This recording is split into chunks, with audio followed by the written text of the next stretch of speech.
não, não quero que grave, eu não posso gravar, certo? Tem que pedir permissão. Então, como eu estava dizendo para vocês, só para relembrar, a aula de hoje pretende falar um pouco sobre a antropometria, ou seja, as medições humanas. Não medições com caráter de estudar patologia, anatomia, fisiologia, de estudar saúde humana, de pretender, de repente, promover a saúde, né, o combate à infecção, à virologia, à bacteriologia, mas a questão da diferenciação, né? De diferenciar pessoas por medidas, isso é terrível. E como eu estava falando, para essa turma maravilhosa da pós-graduação, para essa turma fantástica de alunos, né, que nós temos aqui, na verdade, ao longo da história, aí, várias vezes a gente viu se confundir o que a ciência, que deveria ser digamos assim, um estado de pensamento puro, né, talvez, com uma série de, na verdade, de valores sociais, né, de valores culturais que muitas vezes estão tão entranhados, digamos assim, no caldo cultural e social, que acabam deturpando muitas vezes a cabeça dos próprios cientistas e acabam deturpando os dados experimentais e acabam deturpando, inclusive, a possível isenção, como vocês falaram numa primeira aula. Vocês todos foram consensualmente falaram assim: olha, Lincoln, a gente não acredita nessa coisa de isenção, não. A gente acha que a ciência é contaminada pela cultura, sim. E nós estamos vendo, de fato, né?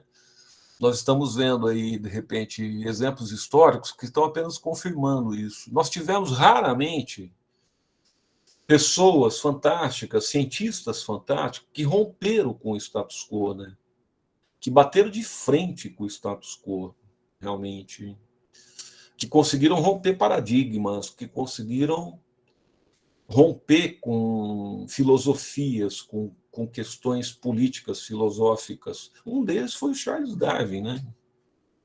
Charles Darwin ele quebrou valores incríveis, assim, em relação a valores muito bem fixados sociais, né? Mas você vê como a ideologia é forte, a cultura é forte. Pegaram o darwinismo e mesmo assim se uniram consensualmente numa pseudociência que foi emprestada do darwinismo. Quer dizer, é o avesso, é como diz o Caetano Veloso, né? É o avesso do avesso do avesso. Então, a ideologia deturpadora de tudo. E assim, na aula passada, a gente estava falando aqui, tentando resgatar da aula passada, a gente estava falando que uma crença, então, sociocultural profundamente enraizada nos séculos XVIII e XIX, como a gente viu na aula passada, era a crença de que existia realmente uma clara hierarquia racial na espécie humana, né? Então, assim, era meio consensual, não havia muita discussão sobre isso, tá? Era meio assim que um senso comum, praticamente uma concordância geral da nação de que a espécie humana seria dividida por raças, claramente, né? Vocês se lembram, na aula passada, qual que era o critério, pessoal, fenotípico, critério corporal, né, que a gente viu em que se baseava esse conceito de raça humana, o principal critério fenotípico do corpo humano, qual que era mesmo? Nós vimos isso na aula passada. Qual que era o principal fator corporal que determinava raças, né? Tá? No século XIX e começo do século XX. Antes da craniometria. É a questão da cor da pele, realmente. Esse era o... Por quê? Porque é um caráter visível, visual, né? Você bate o olho, você diferencia. O cara é negro, o cara é branco, o cara é vermelho, né? O cara é amarelo, o cara é mestiço, sei lá, o cara é sarará, entende? É muito significativo e muito simbólico isso. A cor da pele, ela ressalta uma diferença fenotípica, visual, né? Fenótipo quer dizer característica visível, tá? Cor de olho, cor da pele, forma do cabelo, entende? Musculatura corporal, tipo sanguíneo, isso é fenótipo, né? Então é aquela característica visual visível, sabe? A cor da pele é muito visual e é algo muito perceptível, quer dizer, é algo que denuncia a suposta raça do indivíduo imediatamente, não tem como você esconder, sabe? Por exemplo, se eu for judeu, eu posso esconder que eu sou circuncidado, entende? Porque eu posso usar roupas íntimas que escondam, né, essa marca cultural que eu tenho da circuncisão religiosa, entende? Agora, se eu sou negro, eu não consigo esconder minha origem cultural. Então, a pele, a marca da pele é muito significativa, é muito simbólica, e vocês detectaram bem. Esse era o caráter fenotípico que diferenciava, né, o ser humano. Agora, vocês viram que isso não tem nenhuma significação científica. Não tinha e não tem. Eu quero que vocês, como pessoas humanistas aí e tal, eu passei boa parte da aula passada tentando destruir esse mito do ponto de vista científico. Então, eu gostaria que alguém de vocês me explicasse por que, do ponto de vista biológico e científico, o conceito de raça é uma mistificação de raça humana. Alguém saberia me explicar? Principalmente partindo-se do critério de pigmentação da pele, né?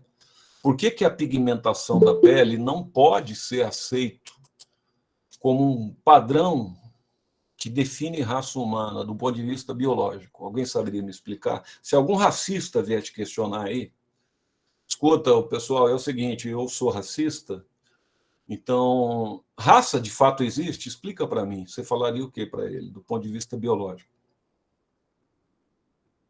Baseando-se no fato de que ele vai falar que é raça negra, branca, vermelha e amarela. Uma boa parte da aula passada foi usada para destruir esse conceito. Alguém saberia me dizer por que esse conceito não tem fundamento científico?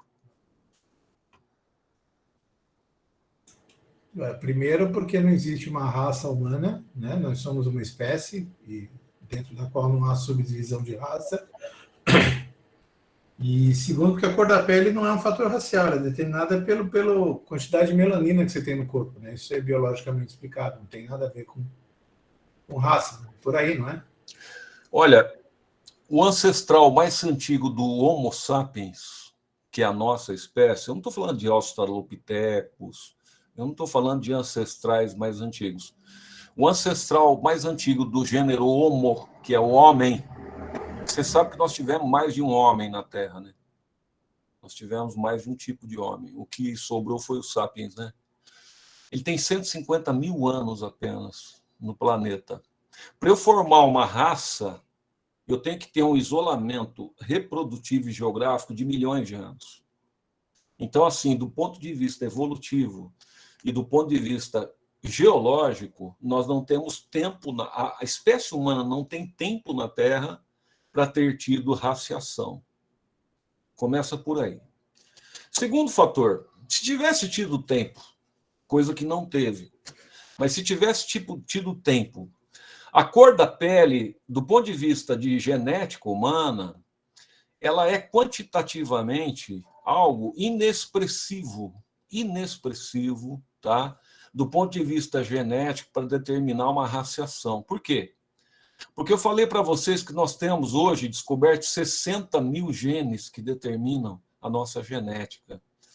Veja, estou falando de um cariótipo, do encontro entre a genética do pai e da mãe, das suas células, da sua carga genética completa, 60 mil genes, corresponde à determinação da quantidade de melanina da pele, ou seja, da pigmentação da pele, 4 genes só, entre 60 mil.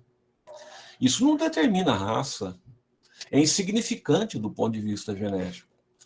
Terceiro ponto, quando eu pego um mapa genético, um genoma de um negro, de um branco, de um asiático, de um índio, eu não consigo, pelo mapa genético, diferenciar qual é a cor da pele de cada um deles, percebe? Então, a cor de pele não é um traço genético hereditário que determina a raça. Isso é uma ficção. Tá bom, Lincoln. Então, existe outro caractere humano que poderia nos diferenciar em raças?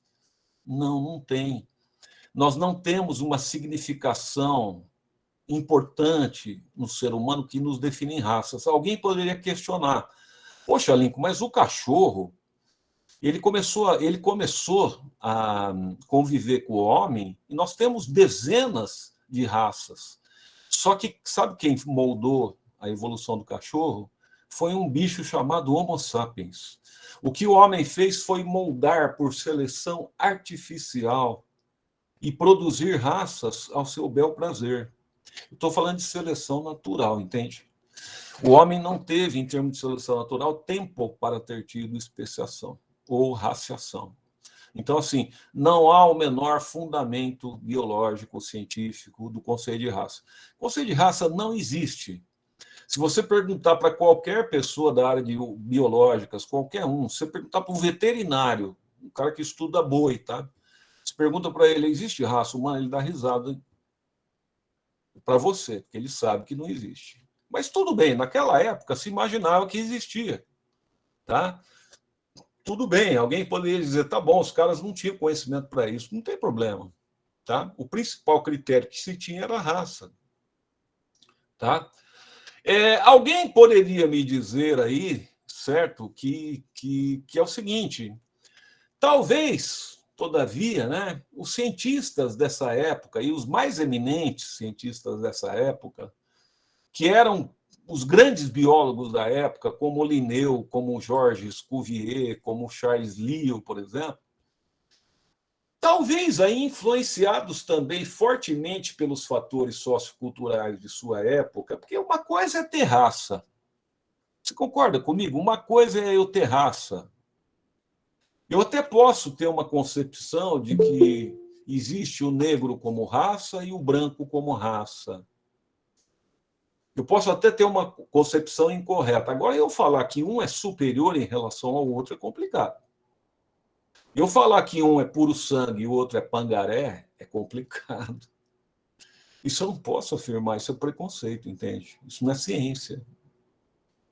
Eu falar que tem raça, eu posso falar por falta de conhecimento do período. Eu falar que tem diferença em termos de superioridade e inferioridade, você há de convir comigo que isso não é ciência, isso é preconceito social.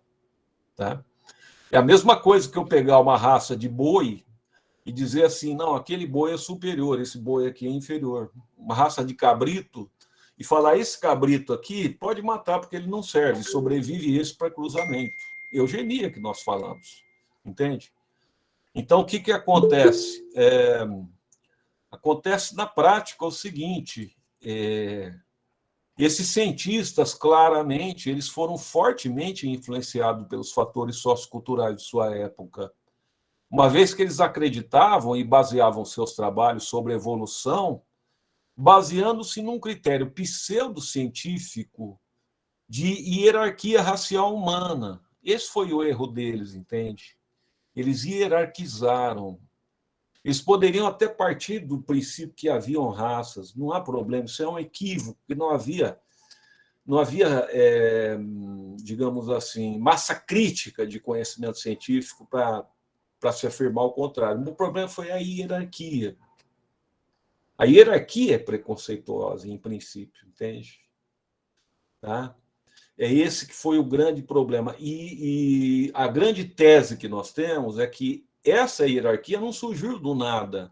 Essa hierarquia surgiu, na verdade, de uma coisa pré-concebida, de uma coisa cultural, que acabou influenciando, na verdade, tá certo, os cientistas. Por favor, minha querida Bruna, passa o slide para mim. A aula de hoje, pessoal, a gente vai discutir um pouco essas coisinhas, né? A subjetividade do conceito de cor de pele. Quando você joga numa pirâmide aqui, ó, isso que é muito complicado, né? numa pirâmide que progride em direção a um progresso, a um suposto progresso evolutivo. Isso é muito subjetivo. Evolutivo em que aspecto? Tá? Que critério que eu uso para dizer que o homem caucasiano é mais evoluído do que o homem africano? Sobre que tipo de argumento? Né? Eles usavam um argumento terrível, terrível. Não tem o argumento e a teoria darwinista de que houve uma evolução. Uma evolução significa que você tem fases ancestrais e fase moderna de uma certa espécie. Olha até onde o preconceito chega. Eles acreditavam que as raças inferiores eram estágios primitivos da nossa evolução. Olha só. E as raças superiores significavam estágios mais modernos. Então, tipo assim, o homem branco, caucasiano, europeu, de preferência rico e homem, porque a mulher também, para eles, era um estágio inferior da evolução humana. Para eles, o que era inferior? Olha como os preconceitos eles vão se fixando. Era inferior gênero feminino, vai vendo. Era inferior pobres e era inferior também, tá? A questão da cor da pele. Ou seja, quem que é superior? É a classe dominante. É o homem branco, tá? Rico. Ou seja, só afirma-se o preconceito social. E esse, na verdade, é um elemento do conformismo social. É mais ou menos assim, meu querido, se conforma. É a natureza que define isso. Não é que a classe dominante é má, entende? Ela apenas segue uma lógica, que é a lógica da natureza. Você pode usar, ao invés da palavra natureza, Deus. Você pode usar, ao invés da palavra Deus, enfim, são as normas, é a lei. Enfim, são coisas de que não adianta você lutar contra. Agora, a questão da cor da pele é tão subjetiva, porque sempre existiu para essas teorias racistas o seguinte: os dois pontos de inflexão da pirâmide humana, da pirâmide racial. Os brancos no ápice da evolução, os negros muito próximos aos macacos, literalmente, porque outro desvio e outro absurdo da teoria racial é de que o nosso ancestral é símio, é macaco. Vem cá, o Darwin falou que nós viemos do macaco. O Charles Darwin falou que o homem veio do chimpanzé. Falou que o homem veio do orangotango, que o homem é uma evolução do gorila. O Darwin nunca falou isso. O que o Darwin falou, nós discutimos isso numa aula, eu não lembro qual foi, é que nós e os macacos temos ancestrais em comum, percebe? Então não é que nós evoluímos do macaco. Se alguém parece mais macaco, não quer dizer que ele está numa fase anterior da nossa evolução. Uma vez de que nós e os macacos somos primos. Tem gente que até hoje não entende isso, se escandaliza. Ah, eu sou primo do macaco. É, meu querido, isso não é nenhuma desonra para você. Quando você for no zoológico e ver um gorila, fala: oi, primo, tudo bem? Quer pipoca? Porque ele é seu primo biológico. Não é ele que te deu origem, entende? Então é uma mistificação total. Olha só, da pirâmide no topo tem o branco, caucasiano. Lá no final, a coisa mais desprestigiada, a raça, digamos assim, mais inferior é o africano negro. Por quê? Porque os racistas, repito, os aproximam aos macacos. Literalmente. Por que a expressão racista mais cruel que existe é chamar o negro de macaco? Porque o aproxima incorretamente, sem nenhum tipo de argumento científico, o que eles chamam supostamente de nossos ancestrais, que são macacos. Só que os nossos ancestrais não são macacos. Tem esse pequeno detalhe. Então, é o que se chama de característica simiesca. Na biologia, símio quer dizer macaco. Muitos desses racistas, eles querem mostrar que alguns grupos humanos eles são mais simiescos. O que é mais simiescos? Se parecem mais com o macaco. Portanto, são mais primitivos, são inferiores. Enquanto que os brancos é aquela escala evolutiva racista, né? Enquanto que os brancos eles se diferenciam mais do macaco, portanto, eles estão num grau evolutivo superior. Essa é a lógica racista. É a grande ilusão que nos vendem e que está impregnado no nosso subconsciente, infelizmente. Infelizmente, tá? No berço, nós fomos ensinados, no ensino fundamental, a primeira vez que nos apresentaram uma escala evolutiva do homem, primeiro, era uma escala unilinear, não era uma árvore evolutiva, como de fato é. E nos mostraram que a gente veio do macaco. Isso é uma super mentira, tá? É um super engano. Isso é uma venda ideológica dos racistas. Isso não corresponde à verdade. Então é o seguinte, os racialistas do século XVIII e XIX, para eles, eles tinham um frágil e arbitrário conceito, né, que é o conceito de raça humana a partir da pigmentação da pele. Então, para esses racialistas, algumas diferenças antropométricas, quantitativas, baseada principalmente na questão da pigmentação, mas depois que evoluiu, como vocês falaram, para tamanho de crânio, evoluiu para vocês falaram como forma de crânio, evoluiu para, como vocês falaram, por uma série de medidas que tentava avaliação de inteligência, etc. Tá?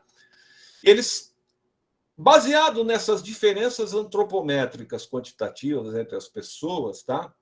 Eles queriam provar que essas diferenças seriam responsáveis por definir padrões de superioridade ou inferioridade entre os grupos que cada raça humana atingiu na sua trajetória evolutiva. Portanto, essa é a base da teoria racialista. Por essa lógica, como eu estava falando, o homem branco caucasiano ele seria, então, o mais evoluído, por ter características mais distintas dos nossos ancestrais macacos ou símios. Detalhe, eu falei e vou repetir, nós não temos ancestrais macacos, mas eles diziam que nós tínhamos. Fake news, pseudociência, tá? Então, devido a esse fake news, o homem branco deveria ocupar o topo da pirâmide racial. Agora, para eles, os negros, por esse mesmo raciocínio, né, por eles serem mais semelhantes aos símios, eles deveriam ocupar a base da pirâmide racial, tá? Sendo a raça humana menos evoluída. Então, esse argumento serviu de justificativa pseudocientífica, tá? Para tentar legitimar, por exemplo, a escravidão africana e o colonialismo europeu. O problema é que, como vocês estão vendo nesse esquema aí, o conceito de raça, a partir aí da pigmentação da pele, é muito abstrato, né? Por exemplo, as raças vermelha e amarela, índio e asiáticos, e os inúmeros mestiços que você produz. O Brasil, por exemplo, é um caldo multicor, né? Incrível. Você vai para São Paulo, aqui para a cidade de São Paulo, é uma loucura a mestiçagem ali. Você não sabe dizer quem é quem, praticamente. É um caldo bonito. A nossa mestiçagem é uma das coisas mais belas que o Brasil tem. É uma mestiçagem tão bonita, é uma riqueza do nosso país. Ela é tão bonita, mas é tão recalcada por nós, sabe? Uma das grandes riquezas do Brasil é a nossa mestiçagem cultural, a nossa mestiçagem étnica. É uma das grandes qualidades do nosso povo, sabe? Nós temos aí uma identidade nacional incrível, e que não é uma identidade. Você tem uma identidade polarizada, nós temos múltiplas culturas aqui. E ainda se diz que existe uma cultura, tá, homogênea, coisa que não é. Mas, enfim, a gente recalca a nossa mestiçagem. Eu vou falar uma coisa para vocês. Existe alguém aqui que é de raça pura, que não é mestiço? Eu sou mestiço com muita honra, eu posso dizer para vocês. Na minha família tem sangue indígena, na minha família tem sangue negro, na minha família tem sangue europeu, na minha família tem sangue misturado, que eu acho que quase todas as famílias têm. Mas muitas vezes as nossas famílias recalcam essa nossa origem, sabe? Por quê? Porque é recalcado. Isso está no nosso subconsciente. Os racistas nos venderam essa vergonha, entende? Essa vergonha. Isso é uma vergonha. O bonito do nosso país é essa mistura, entende? É essa riqueza que nós temos. Que muitas vezes ainda uma elite burra que nós temos, uma elite preconceituosa que nós temos, continua cultuando esses preconceitos, né?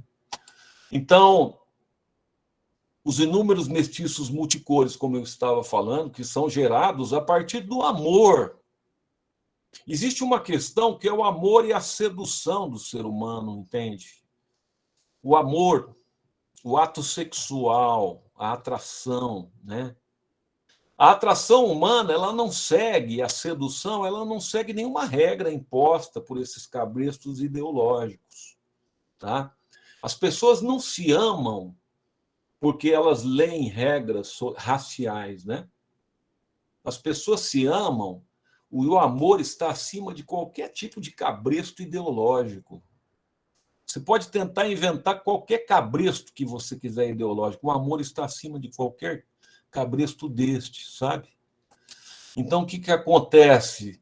Essa riqueza do amor produz um caldo hifenizado multiétnico, um tesouro, uma coisa muito rica, e que vai planar acima de qualquer preconceito cultural. Esses racistas podem produzir o tipo de livro moral que eles quiserem, o amor sempre vai estar acima deles. Sempre. Eles podem produzir o discurso que eles quiserem. E eu tenho uma opinião, o amor sempre vai vencer. Tá? Vai existir essa hipocrisia, mas eu creio de verdade mesmo, de que o amor sempre vai vencer esse tipo de preconceito. Pode passar, Bruno. Isso aqui, gente, olha que coisa terrível. Você tem aqui negros, pessoas negras, um negro do Saara, um negro da Argélia, comparando-se literalmente com gorilas. Isso aqui alguém vai dizer, isso aqui é uma publicação popularesca, é uma publicação de baixo nível, né? Isso aqui, só para vocês terem uma ideia estética do racismo. Isso aqui é uma ilustração que mostra o que a gente chama de as características simiescas e indesejáveis de algumas raças humanas. Eles querem, os racistas, aproximarem, como eu falei para vocês, algumas raças dos macacos, dos símios. Tá? Então, como eu estava dizendo, a ciência praticada nos séculos XIX e XX, ela não era isenta, e os trabalhos científicos eram fortemente influenciados por esses preconceitos sociais desse período. Olha, essa ilustração aí, que é histórica, que você está vendo aí nesse slide, essa ilustração pouco sutil, muito pouco sutil, né? Ela que pretendia ser didática, até científica, ela queria demonstrar assim a forte afinidade biológica que havia entre negros e gorilas, tentando aproximá-los, né?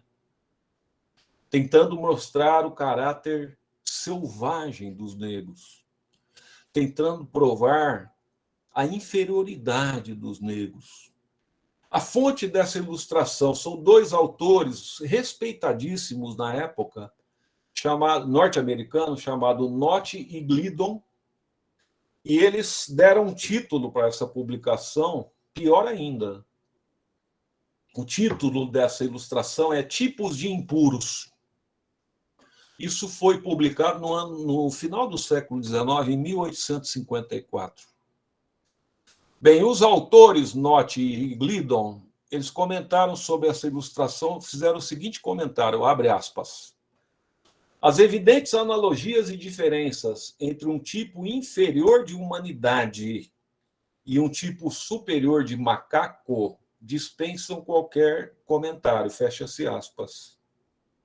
Como eu disse para vocês, esse livro não era um livro de mercado, esse livro não era um livro de rua, esse livro não era um livro qualquer, popularesco, vulgar. Esse livro aí, que foi publicado, essa publicação no final do século XIX, ele era considerado o principal texto científico norte-americano que tratava sobre as diferenças raciais, tá, humanas, e ele era respeitado em toda a comunidade científica internacional. Isso só para te dar uma ideia de como que eram tratadas as raças humanas no final do século XIX. Então, era tratado com naturalidade essa coisa da inferioridade, da superioridade. Era visto com muita naturalidade. Isso é uma publicação, entre aspas, científica. Tá? Pode passar, Bruna. Olha isso daqui. Isso daqui é uma coisa curiosa que eu queria perguntar a opinião de vocês. Isso aqui é também uma gravura desenhado, né, uma prancha, foi feito um desenho de um homem caucasiano branco, o crânio dele. Aqui você tem um homem negro, o crânio. Veja que esse desenho do crânio do homem negro ele está feito incorretamente. A mandíbula desse crânio ela está distendida, muito distendida. De outro lado, esse chimpanzé que você tem aqui, que é a última gravura, ele está com o seu crânio aumentado de forma irreal. Então, veja, você tem aqui duas distorções. A mandíbula do homem negro aumentada. Normalmente, esse traço de mandíbula aumentada é mais comum em macacos. Olha só. E, normalmente, esse crânio maior é mais comum em homens. Então, o que se tentou fazer aqui é mostrar que o crânio dos negros pode ser inferior ao crânio dos macacos. Vem cá. Isso aqui pode ter sido uma fraude, entende? Intencional. Porque anatomicamente isso não corresponde à realidade. Um anatomista, um zoólogo anatomista, ele sabe que o crânio do homem negro não é assim. Ele não tem uma mandíbula lançada para frente dessa forma. Isso é coisa de símio, de macaco. De outro lado, o crânio do macaco ele não tem esse tamanho estendido. Então, o que vocês acham? Isso é fraude? Isso é feito de propósito? É uma pergunta que eu faço, que eu estou fazendo. Ou será que esses caras eles estão tão influenciados culturalmente, assim, eles estão com aquilo tão entranhado na cabeça, que a hora que ele vai fazer um desenho, ele está tão influenciado que ele acaba sendo condicionado a desenhar um negro como um macaco e a desenhar um chimpanzé um pouco como um negro. É uma dúvida que eu tenho. Eu não sei se vocês têm alguma avaliação sobre isso. Porque são duas hipóteses. Ou é uma fraude nua e crua, ou o cara que fez isso daqui, ele fraudou. Ele está cometendo uma fraude nua e crua. Ou, às vezes, é um ato inconsciente, influenciado por uma influência cultural. O que você... Eu gostaria de saber a opinião de vocês. Tá? Eu estou mostrando um dado anatômico. Para vocês, é fraude ou é influência? O que vocês acham? Deixa eu ver aqui. Ó. Ana Cláudia está falando que é fraude. Se for observar os desenhos, iriam ser parecidos entre o caucasiano e o negro. Então, a Ana se posicionou aqui. Para ela é fraude. Tá? Alguém mais? Isso aqui não é engano, não. É fraude mesmo, para a Ana. Professor, eu concordo com ela. Então não é engano, é fraude, Fábio. Eu acho que é, porque assim, é o que ela comentou. Se o artista que fez o desenho pegasse de fato um crânio de uma pessoa preta, ele seria igual ao do grego. Não há justificativa para esse crânio desse jeito.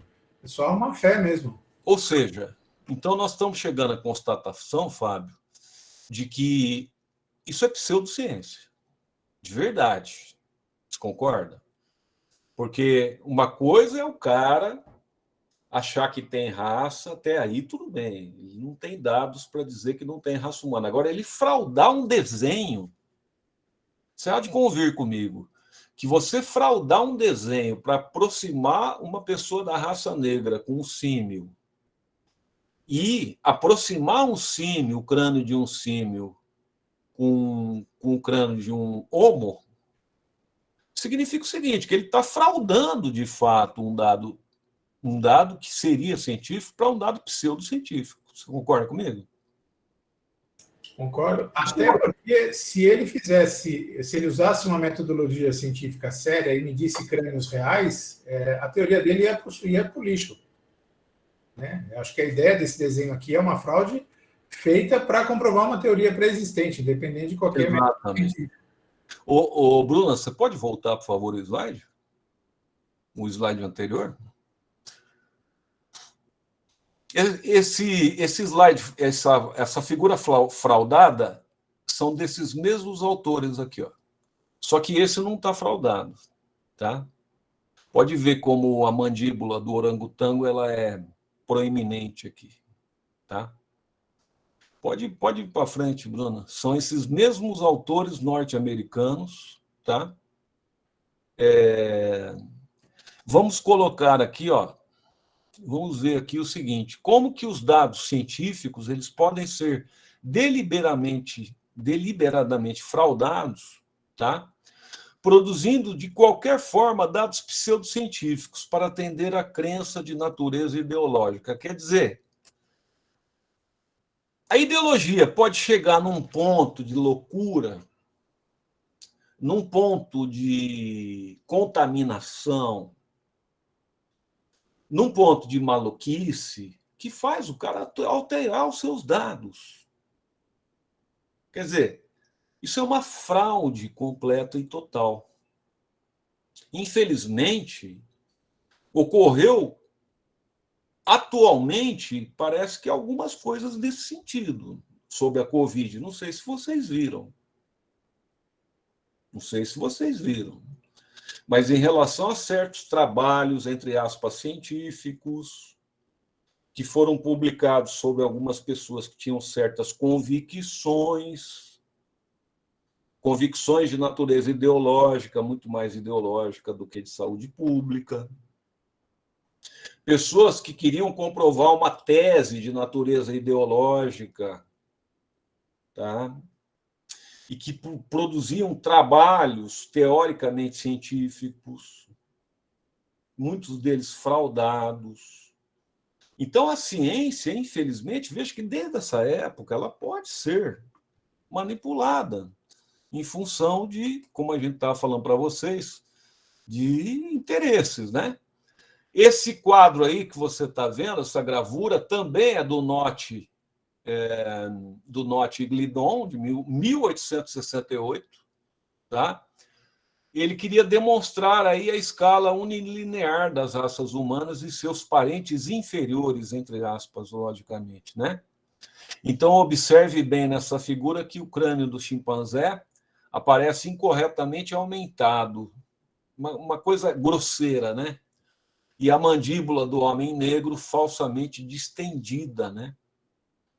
Esse caso é terrível, porque o que eles queriam de fato dar a impressão é de que os negros poderiam se situar, até mesmo nesse caso aqui, ultra-racista, do ponto de vista evolutivo, inferiores aos chimpanzés. Tá? Então é o cúmulo do racismo, né? Eles queriam promover o chimpanzé a uma escala evolutiva acima do homem negro. É o cúmulo do cúmulo do racismo. Pode passar, Bruna. Isso aqui é a naturalização do preconceito, né?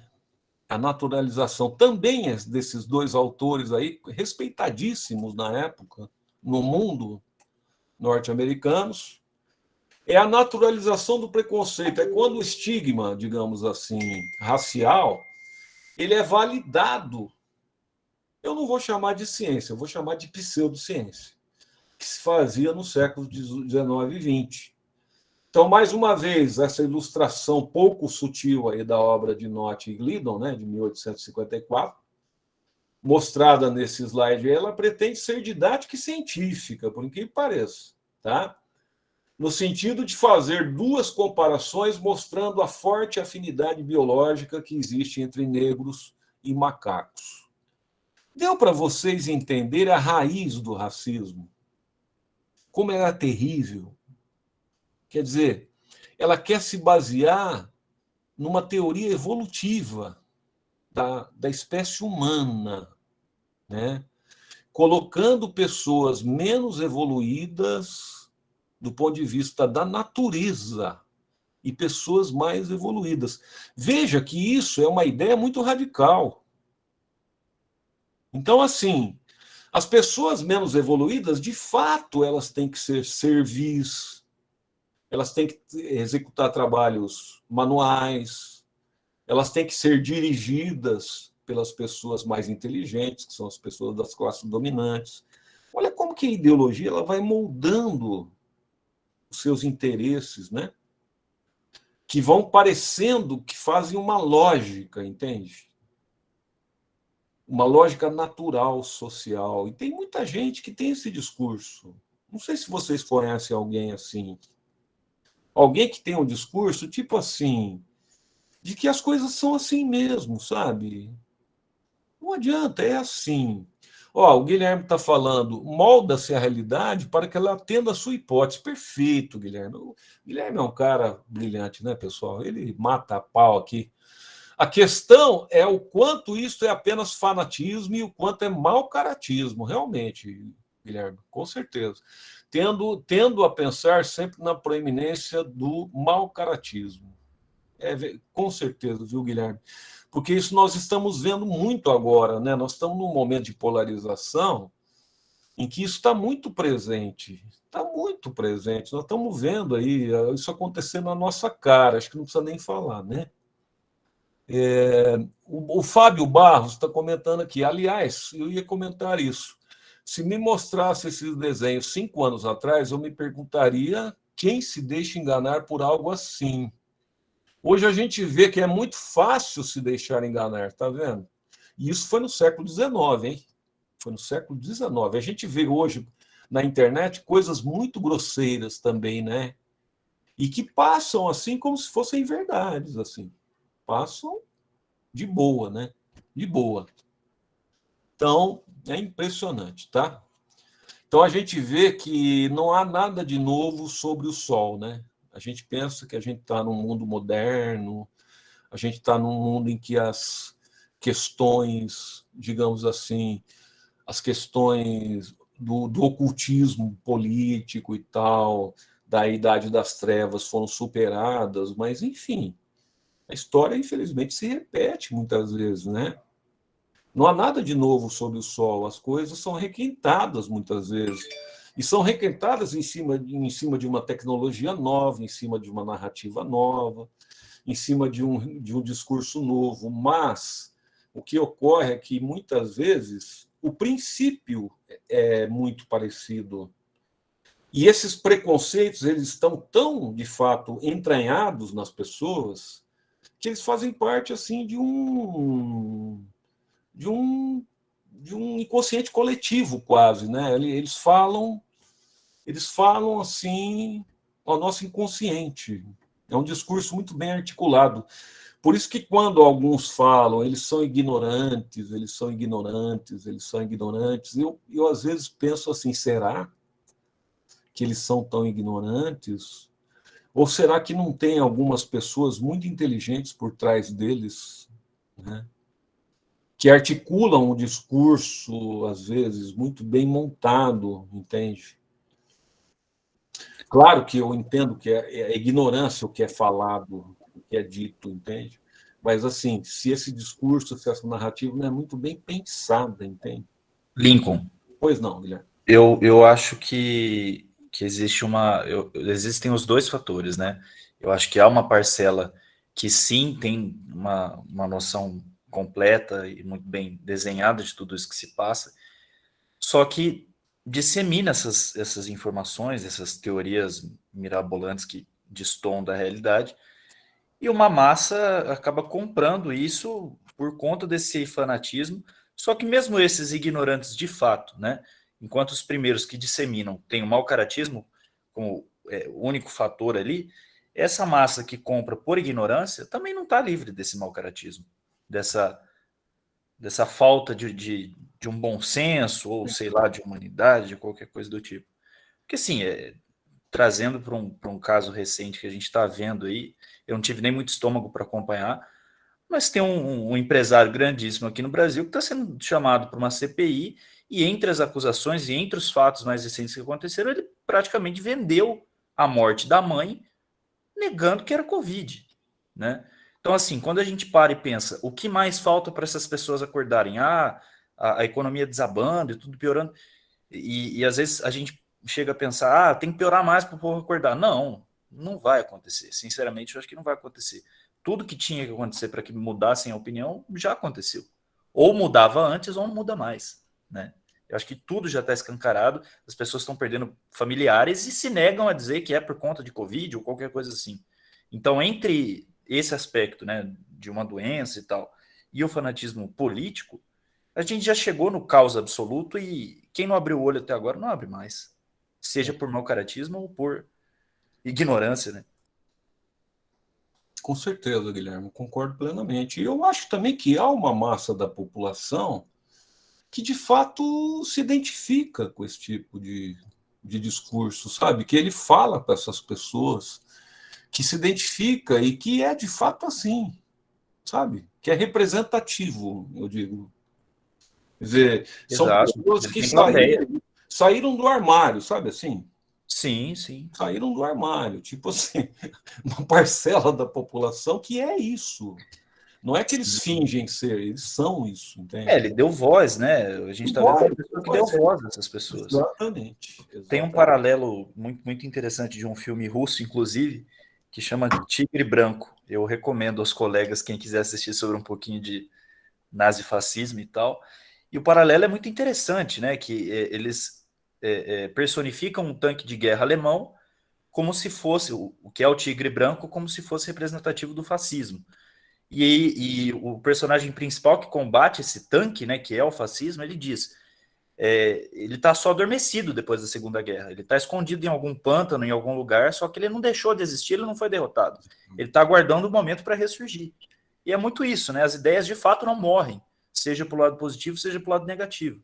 Elas só ficam ali guardadas e no momento oportuno em que o cenário é favorável para uma coisa assombrosa assim, ela ressurge.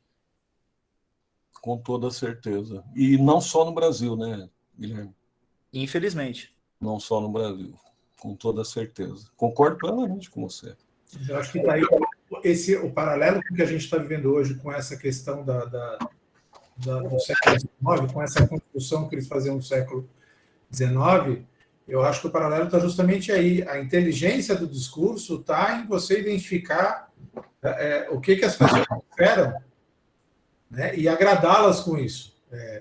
Essa construção, essa naturalização do preconceito que está demonstrada nesse desenho, essa pseudociência foi agradada para justificar um desejo que já existia na sociedade. E a mesma coisa acontece hoje. A inteligência do discurso está nisso. Você identificar uma vontade que está ali enterrada, né, mas está em brasa e acender ela na vareda, né, e botar fogo na história. Joga isca para o público-alvo, se o público-alvo comprou, você dissemina. É isso aí. Exatamente.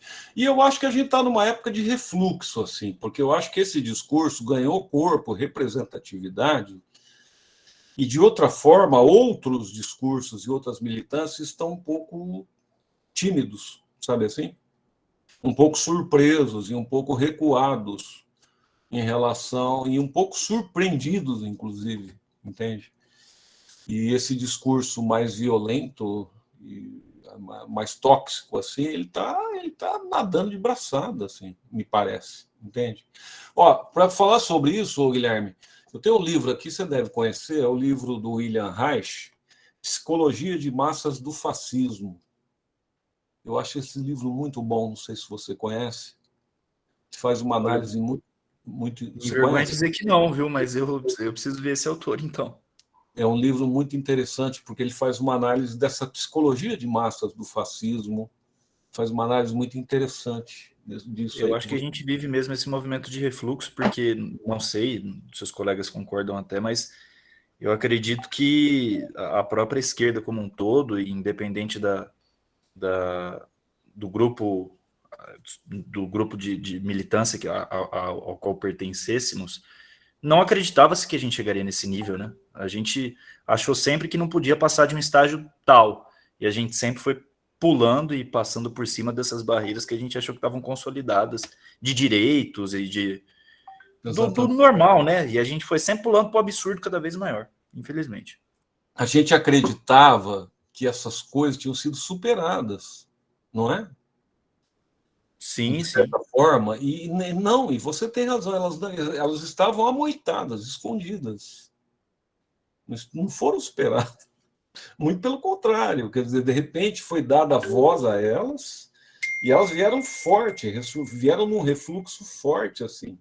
A democracia racial está sendo pautada de novo, praticamente, né? As defesas que a gente está tendo e o tipo de ataque claríssimo, assim, a questão social, a questão racial, né? Que até um termo que a gente deveria tentar modificar, mas as questões étnicas aqui do Brasil está posto, né? O Exatamente. presidente da Palmares, Nossa a Senhora. gente sabe muito bem que ele tinha colocado, né? Mas em todos os setores, né, Guilherme? Sim, sim. Setor do meio ambiente, setor da Sim, ICMBio atacado, IBAMA atacado. exatamente. É um recuo assim impressionante, me parece, em todos os setores. Eu fico meio numa saia justa, porque eu queria que vocês entendessem a minha saia justa aqui. Como eu trabalho muito com ideologia, eu não posso me posicionar ideologicamente, você entende? A gente sabe. É Eu, difícil, né? É que o momento é tão assustador que é Não, difícil. mas não se preocupa, não. Deixa que a gente se posiciona aqui, fica tranquilo. vocês entendem a minha posição, né? Só abre o microfone e deixa para nós. Tá bom. Eu não posso me posicionar, porque senão eu vou estar sendo o cara mais incoerente do mundo, entende? Então, assim, em princípio, eu aqui não tenho ideologia, né? Nem posso ter. Mas, então, a gente teria que ter uma posição crítica com todos, em princípio. Gente, é o seguinte: eu teria muito mais coisas para falar, mas eu quero, na verdade, priorizar. Queria que a Bruna passasse mais um slide aí, Bruna. Eu queria priorizar uma outra coisa. Pode passar. Pode passar, Bruna. Pode passar. Isso aqui que eu queria. Não, o anterior. É uma coisa que eu discuti com vocês e que eu acho que numa primeira aula ou segunda aula, e ficou uma coisa meio assim. Acho que a gente não chegou num ponto bacana da discussão, que quando eu falei para vocês que nesse século XIX, nesse contexto aí do racismo, do darwinismo social, do determinismo biológico, eu lembro que eu conversei com vocês que houve uma certa obsessão das ciências humanas pela questão numérica e da quantificação. Vocês lembram quando a gente conversou um pouquinho sobre isso? Que houve um movimento assim das ciências humanas no sentido de se quantificar as coisas, tá? Eu queria só tentar aprofundar um pouco isso, porque assim é tão bacana. Falando sério, eu gosto tanto de conversar com vocês, porque a turma de vocês é uma turma muito profunda, né? Vocês pegam uma questão, aprofundam. Então, assim, eu acho isso ótimo, entende? Mas eu preparei umas outras coisas, não vai dar tempo. Eu acho que talvez priorizar isso fosse mais legal, assim. Então, eu queria tentar conversar, para dar tempo, conversar um pouquinho com vocês sobre essa questão dessa certa obsessão, né? E tem a ver também, porque tem a ver com o seguinte: você vai entender o contexto Como, de repente, era preciso medir o corpo humano, acho que vocês entenderam isso, partir para a antropometria, era preciso ter provas dessa inferioridade, dessa superioridade, entende? Provas quantitativas, assim. Era preciso provar. Além de você ter essas aberrações que nós temos aí das pranchas e tal, número é uma coisa que às vezes impõe respeito, entende? Quando você joga número, estatística, você pode tentar ter um convencimento. Agora, eu insisto para vocês, eu não sei se só número ele pode nos fazer chegar a uma conclusão. Isso é muito relativo. Mas eu acho interessante fazer essa discussão, no sentido de que houve uma certa obsessão naquele período por se tentar medir o corpo humano, por se tentar traçar paralelos. Na verdade, qual era o objetivo, né? Então, assim, antes de começar essa discussão com vocês aí dessa questão de relativizar essa quantificação, né?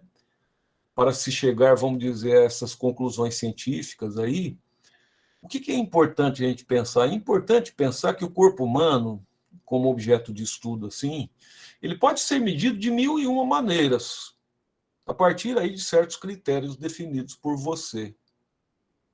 Agora, vamos pensar um pouquinho. Quando você está convencido, eu acho que o Fábio matou essa charada agora há pouco. Quando você está convencido de antemão da inferioridade de um determinado grupo humano, veja, você acredita nisso. Eu acredito que o negro é inferior, entende? Quando eu parto desse pré-requisito, eu parto dessa convicção, tá? Eu posso, de repente, selecionar um pequeno número de medições, até, de repente, inclusive do ponto de vista matemático, estatístico, né? Esse pequeno número pode até não ser representativo, para ilustrar assim uma maior afinidade desse determinado grupo humano com os macacos. Entende? O que eu quero? Eu quero tornar um argumento falso, eu quero vender para você uma verdade pseudocientífica, então eu preciso me apegar a argumentos, entende? Para te convencer. Eu quero te vender, no fundo, uma ideia assim. Meu querido, eu estou te vendendo, no fundo, eu estou, na verdade, te provando que isto é uma lei da natureza. Então, ou seja, nós precisamos segui-la. Eu preciso provar que isso é real, entende? Então, mais ou menos assim. Uma pesquisa que você faz, eu discuti com vocês isso nas primeiras aulas, né? Epistemologia. Uma pesquisa que você pretende a priori determinar a posição relativa das raças humanas, veja bem, dentro de uma escala pré-hierarquizada linearmente, você concorda comigo que ela está contaminada na sua raiz? Se eu já sei a posição das raças, isso é ciência? Eu vou medir o corpo humano para determinar a posição de inferior ou superior de uma raça. Só que eu já sei qual é a hierarquia racial, não sei. Isso é brincadeira, isso não é ciência. A gente viu nas primeiras aulas a diferença entre ideologia e ciência. São coisas completamente diferentes, é água e vinho. Então, o que ocorre, né? Por definição, é importante a gente saber isso para a gente desconstruir discurso errado. Por definição, um exercício numérico, tá? Por definição, tá? A antropometria, essa medição humana, ela não é, por definição, um exercício numérico de empirismo científico. Ela simplesmente, essa antropometria aí, ela pode ser uma busca de comprovar características capazes de ilustrar essa hierarquia que foi definida por mim. Não sei se eu me fiz entender. É simplesmente uma forma que eu vou ter de tentar comprovar matematicamente algo que eu já defini a priori, entende?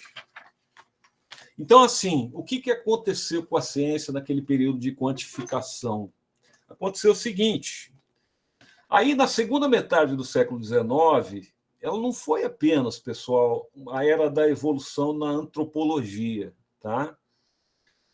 Uma outra corrente igualmente irresistível que surgiu nesse período aí, que contaminou assim o campo das ciências humanas, né? Foi uma fascinação que surgiu pelos números, tá? A fé que as medições rigorosas poderiam garantir uma precisão irrefutável, assim, entende? E seriam capazes de marcar a transição entre uma possível especulação subjetiva, tá? E seriam capazes, assim, de produzir uma verdadeira ciência humana, convincente, tá? Tão digna essa ciência humana quanto a física newtoniana, por exemplo, sabe? A evolução e a quantificação, então, nesse contexto aí da medida do corpo humano, tá? Elas formavam uma temível aliança. Em certo sentido, essa união forjou a primeira teoria racista que nós tivemos, né? Científica, entre aspas, de peso. Se a gente for definir ciência, obviamente, né? Erroneamente, inclusive, como muitos acreditam, né? Como sendo toda afirmação aparentemente respaldada por cifras abundantes. Quer dizer, eu posso pegar um monte de número para provar alguma coisa. Depende do que? Da interpretação que eu fizer. Você pode pegar esse monte de número e fazer uma outra interpretação. Pode ser que a minha esteja errada. Não é porque eu argumento numericamente que eu valido, de repente, uma hipótese. Depende da interpretação. Então, assim, a primeira teoria racista, pessoal, ela se baseava, tá? Depois da cor da pele, que a gente falou, ela se baseava nessa medida do crânio, né, de seu conteúdo. A gente viu da craniologia. Esses líderes aí da craniologia, eles não eram ideólogos políticos conscientes, incrivelmente, tá? Eles consideravam-se escravos dos números, sabe assim, apóstolos da objetividade. E eles confirmaram, olha que interessante, achando que eles eram assim verdadeiros missionários, tá, da ciência. Eles assim confirmaram todos os preconceitos habituais nas suas pesquisas do homem branco. Olha que curioso, acomodado, né? Então, assim, os negros, as mulheres e os pobres, sempre, invariavelmente, eles vão ocupar posições inferiores graças aos ditames da natureza.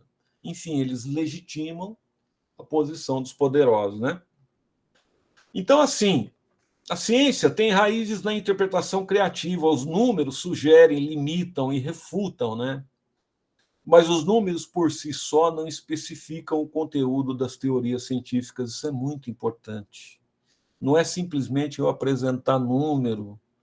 Lembra-se que as ciências humanas são ciências qualitativas, não são ciências quantitativas, tá?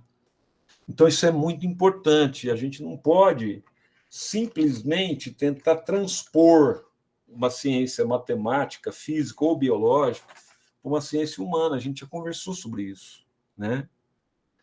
Então, assim, gente, o que eu poderia só falar para encerrar aqui é o seguinte, que para os craniologistas, essas medições aí antropométricas cerebrais, né, invariavelmente favoreciam esses grupos superiores do poder. Agora, qual foi o grande erro deles? O grande erro deles. E o grande erro de todos os caras que partem para esse determinismo biológico é que eles consideram o seguinte: todas essas características, todo racista acha isso. Essas características são inatas e genéticas para eles. Tipo assim, você é inferior, isso é herdável de geração a geração. Seu filho vai ser inferior, seu neto vai ser inferior, seu bisneto vai ser inferior. Eles ligam o seu preconceito a uma característica herdável, entende? É mais ou menos o seguinte: se você é inferior do ponto de vista biológico, a sua prole também será inferior, porque a sua ascendência também é inferior. É uma condenação biológica, entende? Talvez seja até uma condenação divina. Ocorre que a genética não pode tudo. A genética pode muito pouco, na verdade. A grande maioria da expressão dos fatores biológicos no indivíduo se dá da interação da genética com o meio ambiente, sabe? O gene não pode tudo, pode pouco. Eu tenho um potencial genético para ter 2 metros de comprimento. Se eu não como o suficiente, eu não vou ter. Se eu não durmo um número de horas razoável, eu não vou ter. Tá? Se eu não tenho um local com um ambiente social propício, eu não vou atingir 2 metros.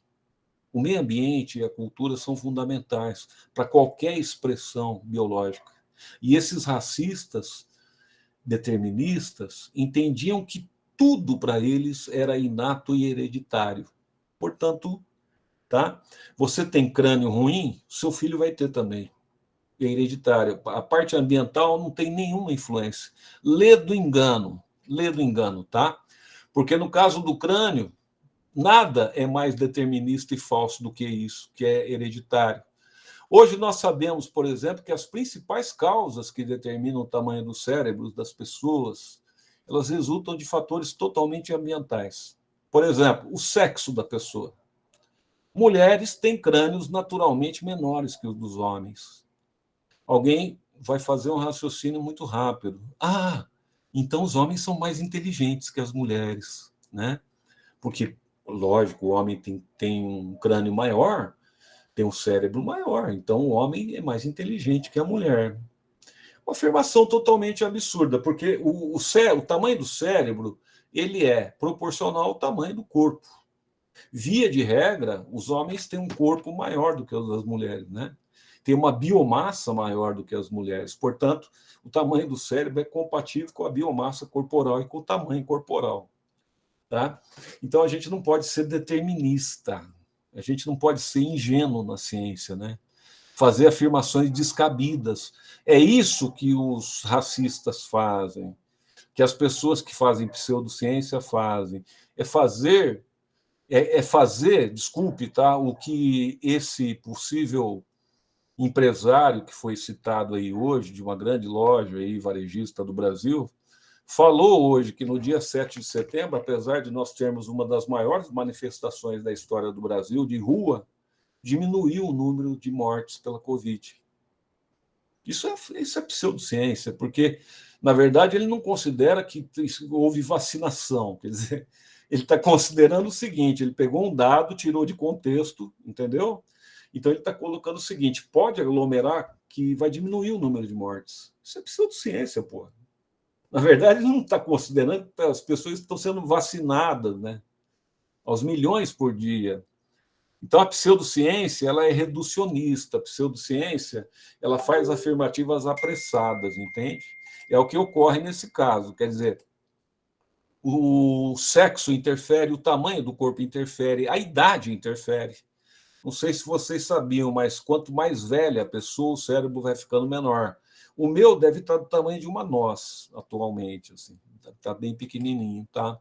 A alimentação interfere, os fatores ambientais não vinculados à alimentação. Por incrível que pareça, a profissão interfere no tamanho do cérebro e também, obviamente, a causa da morte. Então, assim, essa obsessão quantitativa, tomem cuidado vocês da área de humanas, porque quando quiserem fazer tabelas, fazerem coisas muito complexas, é válido, dependendo da pesquisa, mas lembrem-se que sempre a avaliação qualitativa é importante, né? Então, aí o Guilherme novamente nos dá esse pitaco maravilhoso aqui, de que a ideia é um pouco complexa e controversa de que os números são imparciais. Ele coloca uma questão: são mesmo? É uma ótima pergunta. O que você acha, Guilherme? São ou não? Bom, o exemplo dado há pouco já dá a resposta, né? De fato, não. Quando você tem uma má intenção por trás, principalmente, você vai moldar também os números a favor da sua teoria. E você vai fazer paralelos que não existem, né? Um deles é esse. Você simplesmente joga que o número de mortes e contaminações parece ter diminuído, e relaciona com um evento que, de fato, pode ter contribuído para que essa diminuição, inclusive, fosse menor do que poderia potencialmente ser, né? E aí você atribui aí, diz que isso tem uma relação direta e tal, completamente deturpado, né? Um conceito completamente deturpado. Um número completamente jogado de uma maneira equivocada. Quer dizer, o número pode ser muito eficiente para, inclusive, você divulgar um dado falso. Sim, com o uso errado, né? Com o uso errado. Dependendo do contexto, ele pode ser muito eficiente nesse caso também, né? Às vezes o dado nem é falso, mas ele é mal interpretado. Sim. Um exemplo que a gente teve agora, eu estava vendo o Jornal Nacional, acho que ontem ou anteontem, e noticiaram que o Brasil, esse mês, criou 300 mil empregos, né?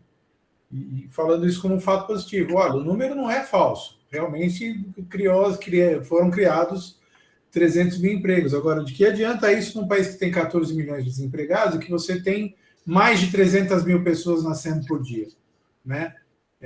O déficit continua. E a maior taxa de desemprego dos últimos anos. Oi?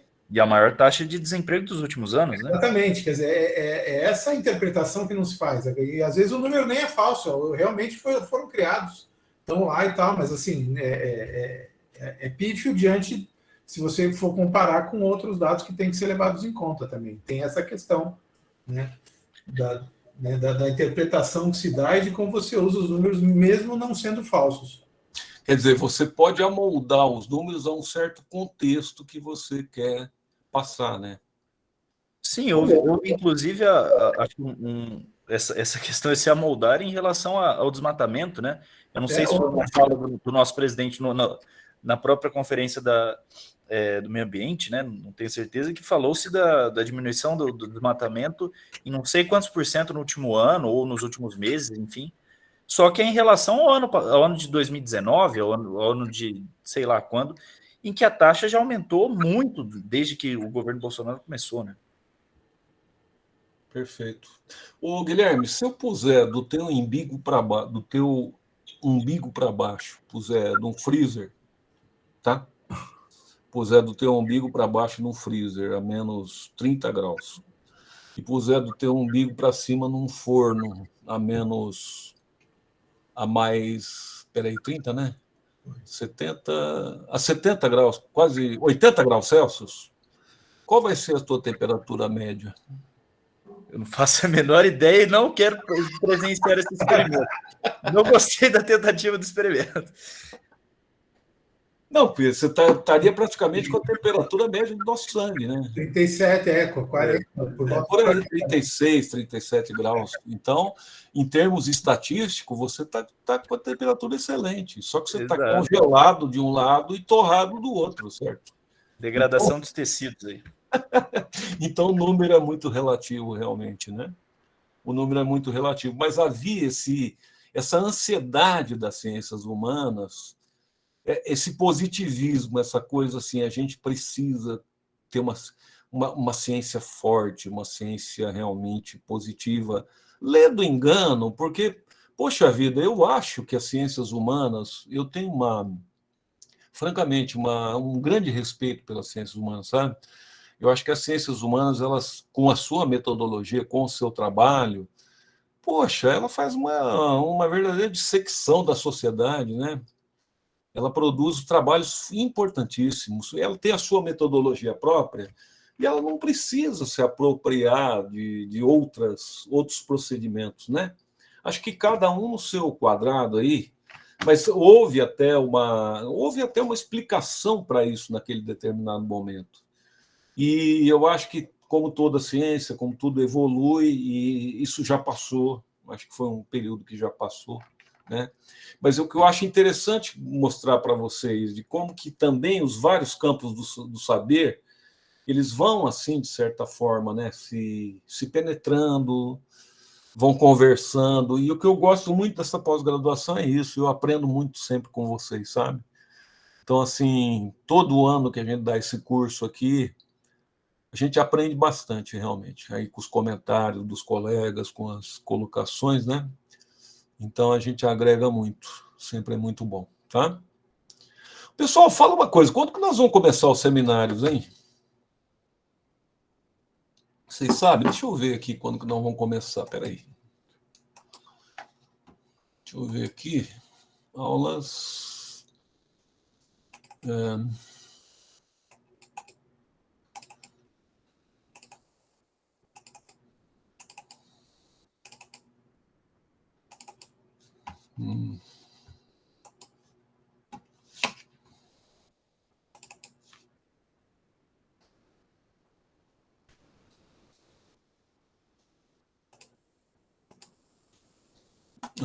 vamos começar no dia 20 só.